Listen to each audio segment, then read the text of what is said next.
Les femmes ne sont que des machines à faire des enfants. Napoléon Bonaparte. À première vue, cette phrase semble absurde. Qui ne voudrait pas d'un homme de pouvoir, d'ambition, de domination? Mais la grandeur a un prix. Les grands hommes ne sont pas présents.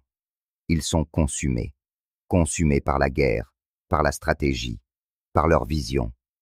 Et dans cette quête acharnée de leur destinée, il reste peu de place pour l'entretien des sentiments, pour une réassurance perpétuelle, pour se laisser apprivoiser. Napoléon l'avait compris, non seulement en tant que souverain, mais aussi en tant qu'amant. Ses lettres à Joséphine, passionnées, désespérées, voire pathétiques, ne rencontrèrent qu'une froide trahison. Pendant qu'il bâtissait un empire, elle recevait des amants. Et il fut frappé par cette évidence.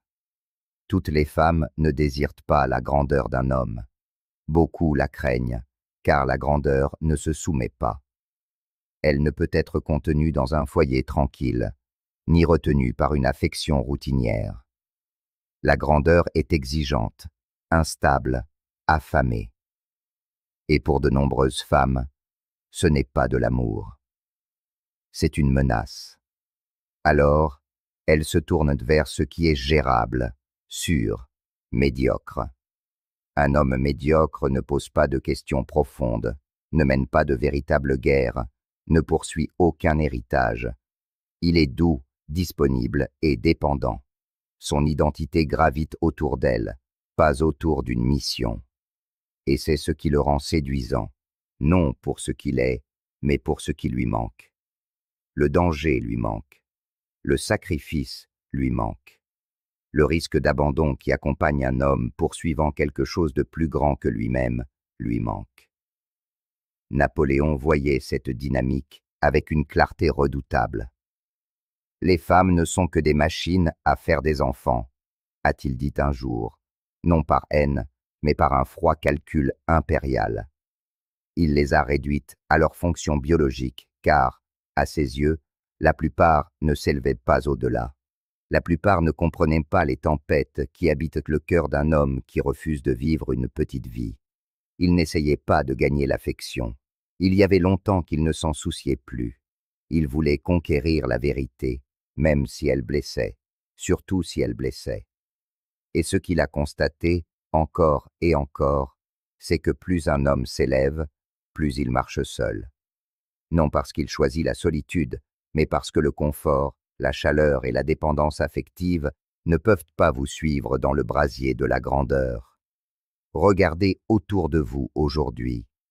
Nous vivons dans un monde qui prétend célébrer l'excellence, mais seulement quand c'est commode, quand c'est divertissant, quand c'est beau, quand ça ne perturbe pas le confort de la masse. Mais un homme doté d'un réel pouvoir, d'une réelle profondeur, d'une réelle vision, il terrifie les gens, surtout dans ses relations. Napoléon en a fait la douloureuse expérience. Il était un maître de la guerre, un dieu du mouvement, mais même lui fut réduit à supplier dans ses lettres d'amour, implorant Joséphine de ne pas le trahir. Elle le fit quand même.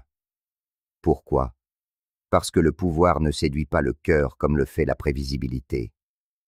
Le pouvoir peut gagner des batailles, mais il gagne rarement la loyauté affective. Les femmes, même celles entourées par la grandeur, choisissent souvent la compagnie plutôt que la conquête. Pensez-vous que cela a changé?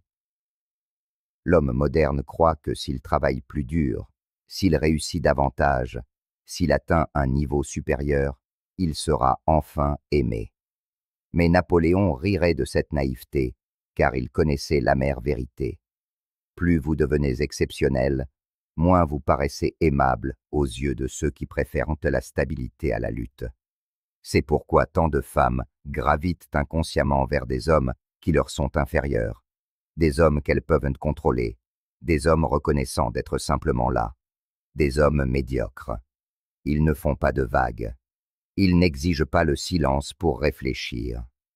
Ils ne disparaissent pas dans l'obsession ou ne sacrifient pas le présent pour un avenir qu'eux seuls peuvent voir. Ces hommes ne défient pas une femme. Ils orbitent autour d'elle. et être le centre de l'univers de quelqu'un d'autre est enivrant. Mais pour l'homme qui cherche la grandeur, ce genre de dévotion est rare, presque impossible, car il n'orbite pas, il s'élève. Et ce faisant, il menace le fondement des relations modernes, le confort. Napoléon a vécu cette contradiction. L'homme qui pouvait commander des armées était perçu comme émotionnellement distant, trop concentré, trop froid. Mais comment bâtir un empire autrement? Comment un homme inscrit-il son nom dans les eaux de l'histoire? Il ne le fait pas en restant assis à murmurer des mots doux. Il le fait en devenant plus qu'un homme. Et dans cette transformation, il devient moins un partenaire et plus une force de la nature. Voulez-vous le confort ou un héritage pour l'éternité? Napoléon savait déjà que la plupart des femmes choisissent que la première option. Tout homme qui a goûté aux fruits amers de la trahison en bâtissant quelque chose de plus grand que lui comprend ce que Napoléon a ressenti.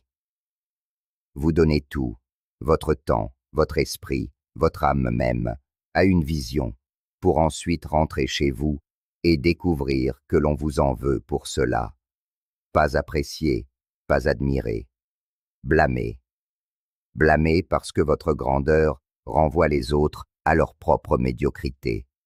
Votre concentration devient de la distance, votre ambition de l'arrogance, et votre silence est mal interprété comme une absence émotionnelle. Mais les hommes comme Napoléon ne sont pas nés pour dorloter. Ils sont nés pour diriger, pour forger, pour dominer. Et ce genre d'homme est incompatible avec le scénario émotionnel qu'exigent les relations modernes. Soyons clairs. Napoléon ne haïssait pas les femmes. Il reconnaissait simplement la vérité que la plupart des hommes ont trop peur d'accepter. Ce qu'une femme dit vouloir est souvent différent de ce qu'elle choisit. Elle peut admirer la grandeur en théorie, mais elle épouse la commodité dans la pratique. Elle loue l'ambition, mais construit son foyer avec la soumission. Et si vous pensez que l'amour vous protégera de cette vérité, demandez-vous, pourquoi tant d'hommes brillants, disciplinés et autodidactes sont abandonnés par celles qui prétendaient les aimer? Parce que l'amour sans compréhension est une bombe à retardement. Et la plupart des femmes ne comprennent pas ce qu'il en coûte à un homme de suivre le chemin de la discipline. Les nuits sans sommeil, les années de ridicule, l'isolement, le sang, le labeur. Elles voient le résultat, mais pas la guerre qui se cache derrière. Et quand cette guerre ne finit jamais, quand vous continuez à grimper au lieu de vous installer, elles commencent à en vouloir à ce feu même qu'elles admiraient autrefois. C'est pourquoi Napoléon parlait avec une telle indifférence des femmes. Il avait essayé la voie de l'idéalisme romantique, et elle l'avait trahi. Non pas parce qu'il était incapable d'aimer, mais parce que l'amour ne pouvait pas suivre le rythme de sa destinée. Et quand un homme choisit la destinée plutôt que la domesticité, il doit aussi choisir la solitude. C'est le pacte brutal et antique, le pouvoir ou la paix, mais rarement les deux. Vous pouvez avoir son cœur, ou vous pouvez avoir le monde, pas les deux. Et ceux qui essaient de marcher sur la voie du milieu finissent toujours déchirés. Ainsi, le grand homme marche seul, non pas parce qu'il désire la solitude, mais parce qu'il dépasse ce que le monde offre en échange de son obéissance. Napoléon n'a pas cherché l'isolement. Il y a été contraint par le poids de sa vision. Plus un homme grimpe haut, moins nombreux sont ceux qui comprennent l'air qu'il respire. Les femmes veulent être vues, entendues, tenues dans les bras. Mais un homme consumé par une mission n'a pas le temps de s'occuper des besoins fragiles de la validation émotionnelle. Il n'est pas froid par nature, il est endurci par son but. C'est ce que la société moderne refuse d'admettre. La plupart des gens, y compris les femmes, sont terrifiés par les vrais grands. Non parce qu'ils sont mauvais, mais parce qu'on ne peut ni les posséder, ni les domestiquer. Vous ne pouvez pas prédire un homme qui sert quelque chose de supérieur à l'amour. Alors le monde le diabolise. Il est toxique, disent-ils. Il n'est pas disponible, il n'écoute pas. Bien sûr qu'il n'écoute pas, Il est occupé à écrire l'histoire. Napoléon a été diabolisé pour beaucoup de choses. Son ambition, ses conquêtes, son ego. Mais au fond, il a été puni pour avoir refusé de s'agenouiller devant l'amour, la tradition, le confort. Sa chute n'a pas été son pouvoir, mais l'illusion que ses proches pourraient un jour le comprendre. À la fin, même l'empereur est abandonné par ceux qu'il a combattu pour protéger. Même le lion meurt seul. Et voici la vérité finale, celle que personne ne veut dire à voix haute. Un homme doit choisir. Il doit choisir entre bâtir un empire et construire un nid. L'un lui donnera un héritage, l'autre lui donnera de la chaleur, mais jamais les deux. Et tandis que les hommes médiocres sont aimés, loués et rappelés comme étant bons, ce sont les grands hommes, solitaires, incompris, exilés, qui gravent leur nom dans le temps. Donc, si vous êtes un homme en quête de vérité, de grandeur, de quelque chose d'immortel, préparez-vous à ne pas être aimé. Préparez-vous à être mis en doute, à être quitté, parce que vous n'êtes pas rassurant, et cela vous rend dangereux. Mais n'oubliez jamais ceci, le monde s'incline devant le danger. Peut-être vous demandez-vous encore, pourquoi? Pourquoi une femme rejetterait-elle un homme discipliné, visionnaire, implacable, un homme qui déplace des montagnes? Pourquoi se détournerait-elle de la tempête qui change le monde pour préférer la brise qui agite à peine les feuilles? Parce que la vérité, la vraie vérité, est la suivante. Les grands hommes sont des miroirs. Ils reflètent en tout ce que les autres ne sont pas. Leur ambition révèle la complaisance. Leur silence révèle l'insécurité. Leur solitude expose la dépendance. Et pour la plupart des femmes, non, pour la plupart des gens, ce miroir est insupportable. Être avec un homme qui n'a besoin de rien de vous sur le plan émotionnel, qui ne cherche pas votre approbation, qui n'a pas peur de marcher seul, ce n'est pas romantique. C'est terrifiant. Cela signifie que vous ne pouvez pas le contrôler. Vous ne pouvez pas le séduire avec de la douceur ou le prendre en otage avec de l'affection. Vous ne pouvez que le suivre ou être laissé derrière. Et les femmes n'aiment pas ce pari.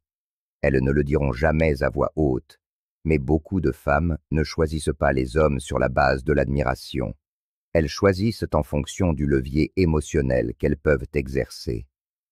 Un homme qui peut être modelé, un homme sur qui on peut compter pour rester quand elle pleure, pour mettre sa vie en pause quand elle doute, pour lui donner l'impression d'être l'axe de son monde. Mais le grand homme ne fait pas de pause. Il n'orbite pas, il construit, et il saigne pour cela. Il n'est pas sans cœur, mais son cœur est discipliné. Il n'est pas sans amour, mais l'amour n'est pas sa mission. Et cela le rend inaccessible pour la femme moyenne, car elle ne cherche pas à marcher aux côtés d'un titan. Elle cherche un compagnon qui la fasse se sentir en sécurité, écouté et prioritaire. Telle est la raison silencieuse et honteuse pour laquelle tant de femmes s'installent avec un homme supérieur en apparence, mais inférieur en essence. Il a l'air d'un homme. Il parle comme un homme, mais à l'intérieur, il est une argile tendre, modelée par ses humeurs, ses besoins, sa vision du monde. Il n'est pas une menace pour son confort, et donc, il n'est pas une menace du tout. Et voici l'ironie amère. Elle ne l'admirera jamais vraiment. Elle pourra l'aimer, elle pourra s'accrocher à lui, elle pourra même l'épouser. Mais au fond d'elle, elle sait qu'elle n'a pas choisi un roi. Elle a choisi un serviteur qui en avait l'apparence. Vous, l'homme qui ne s'agenouille pas, l'homme qui ne s'arrête pas, l'homme qui brûle à 2 heures du matin en façonnant quelque chose que personne d'autre ne voit encore, vous devez comprendre. Vous n'avez jamais été rejeté pour vos défauts. Vous avez été rejeté pour votre feu intérieur, pour l'intensité de votre âme, pour le fait qu'être avec vous signifiait qu'elle devait devenir plus. Et la plupart ne sont pas prêts à le faire. Ils ne veulent pas s'élever, ils veulent se reposer.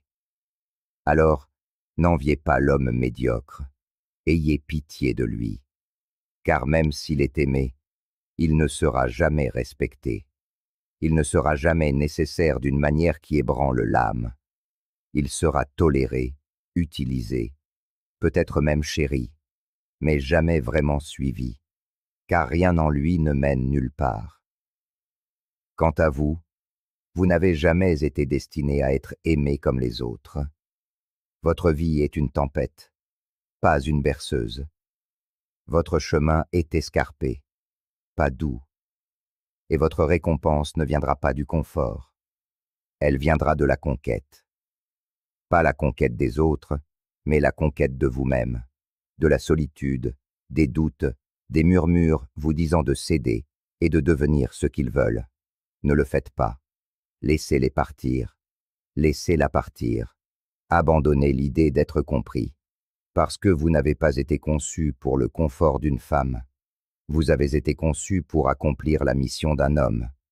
Et oui, cela vous coûtera.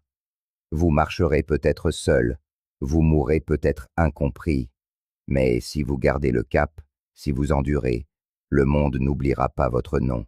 Car à la fin, aucune femme ne bâtit de statue, aucune femme ne réécrit l'histoire, aucune femme ne mène des nations au combat ou ne transforme une vision en réalité.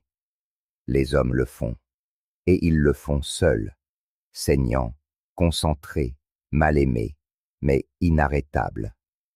Alors arrêtez de vous demander pourquoi elle ne vous a pas choisi. Vous le savez déjà. Elle ne voulait pas la grandeur, elle voulait le confort. Et vous, mon frère, vous n'êtes pas le confort, vous êtes le danger. Et le monde s'incline toujours devant le danger. Si cette vidéo a brisé vos illusions, si elle vous a forcé à regarder la vie et l'amour avec un œil neuf, alors ne partez pas en silence. Aimez, partagez et abonnez-vous. Soutenez la chaîne en devenant membre, car la vérité, comme la grandeur, n'est pas faite pour être confortable ou bon marché. Elle est faite pour mettre le feu à tout ce que vous pensiez savoir. Santé.